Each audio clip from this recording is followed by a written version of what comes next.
Well, I've been sleeping on wool for nearly 50 years. Yes. We currently sleep with a latex and wool mattress, which is about a 6 or 8 inch slab of latex, which is a natural product, and the thick layer of wool on top, and that is the ultimate in comfort as far as I'm concerned. I'm David Henderson from Dreamwool, and I'm here with the founder, Edgar Henderson. And we're here to talk about the many stories and little anecdotes that have come up over the many years that we've owned the business. I spent 27 years farming, and I had a nasty back injury, and I always remember my chiropractor saying to me, "For God's sake, get off that farm." And in the end I took his advice, and in 1974 we bought a little bedding company called Clegg Brothers. And I said, "I think we'll try making something out of wool." And Bob said, "Oh, that's no good." He said, "We tried that years ago," and he said it didn't work. I said, "No, this is white, beautiful white wool off the sheep's back." That was when we started making our Dreamwool overlays. These were a thick layer of wool designed to go on top of an existing mattress. We weren't very popular with the bedding fraternity because it was adding life to a lot of mattresses that they were hoping to sell them. New mattresses certainly proved to be extremely popular, and people with back ailments, Arthritis and all these problems that older people especially tend to have, a lot of them just disappeared. Beds back then were pretty cold and drafty, Yep. so the wool just captured that heat and just made all the difference. Yes. You could get out of bed in the morning and you were into gear, ready to go. You didn't have to do any stretches or anything like that. Absolutely, yes. I've been sleeping on wool myself now for nearly 50 years. When we first started in the 70s, of course, that's really all we made was the woolen overlays. And when the market petered out, we realised that we had to start incorporating it into our mattresses, and hence we developed a range of latex and pocket spring mattresses that either have the zip-off underquilt on top of the mattress or inside it and hand-tufted. We've always worked on the theory that if you're doing it in wool, you must do it to the maximum, and we did a lot of trials to decide on the exact amount. And then we took the next step and introduced it into beds, and we started off with the Easy Sleeper, which was a bit of a breakthrough bed back then. Yes, that was 1982 we developed what we call the Easy Sleeper, which was a combination of thick latex and then with a wool overlay on the top, and that was all built into the mattress, and they improved the quality of sleep for an awful lot of people.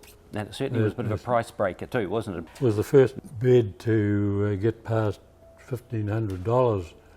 We've always made the most expensive product on the market as such, and with that we don't compromise on quality. We make it to a standard, and it is what it is, and that's always been Dreamwool's philosophy, is that we make the best we can, and I can comfortably say with the range of product we make today, we really are second to none.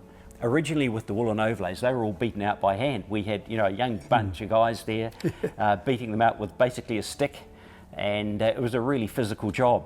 And we realised that we couldn't keep doing this, so the product's evolved as such, and now it's a fully quilted product and has a totally different performance. Over the years, we've been really proud to use the likes of Perrindale and Southdown wool, but I think the biggest step forward has been the move to merino. There is something about that wool. I'm sure it's to do with the genetics and the environment that sheep has to deal with, with plus 30 in the summers and perhaps minus 20 in the winter, because that wool by far has to be the best product that we've ever slept on. And it certainly allowed us to really make the best product out, and we're really finding our customers are enjoying that experience of merino wool, and it's just got a comfort like no other.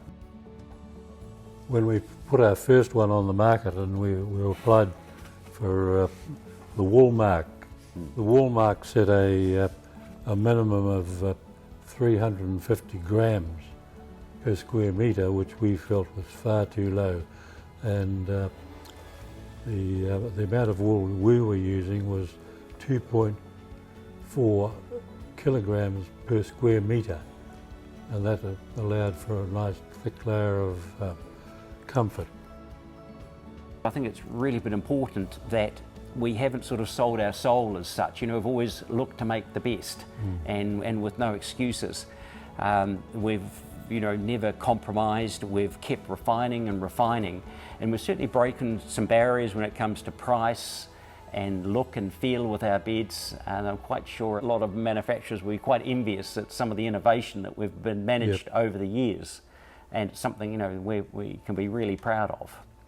We've invested in new machinery, and we're starting to see the benefits of that coming through.